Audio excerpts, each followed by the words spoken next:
Putusan Hakim Tunggal Sarpin Rizaldi atas pra-peradilan BG mengundang berbagai reaksi dari masyarakat. Sarpin dikenal sebagai hakim yang kontroversial dalam beberapa keputusannya. Berikut rekam jejak Hakim Sarpin Rizaldi.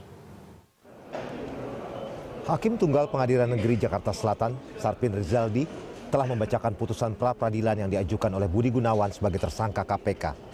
Dalam putusannya, Sarpin mengabulkan permohonan BG dan menyatakan tidak sah penetapan tersangka terhadapnya. Terjawab sudah proses 1 minggu sidang pra-peradilan BG. Terjawab juga sudah tanda tanya hasil pra-peradilan BG yang berkaitan erat dengan nasib pelantikan BG sebagai Kapolri.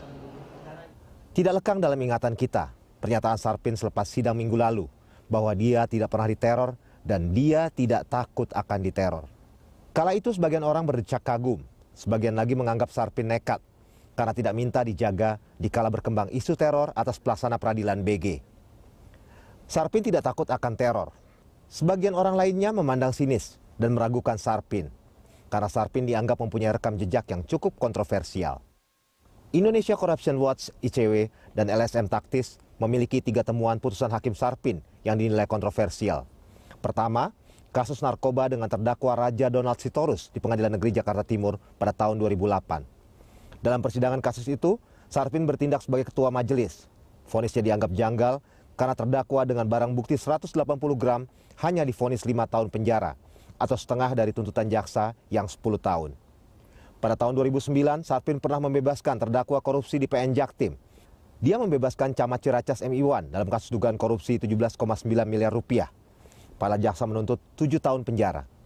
Pada tahun 2014, Sarpin juga pernah dilaporkan ke KAY terkait putusannya dalam perkara sengketa paten boiler 320 derajat Celcius di Pengadilan Negeri Medan. Sekarang Sarpin mengeluarkan putusan kontroversial lainnya dengan memenangkan BG dalam pra-peradilan dan membebaskan BG dari status tersangka. Sarpin memutus dengan presiden kasus Chevron yang membebaskan tersangka Bahtiar.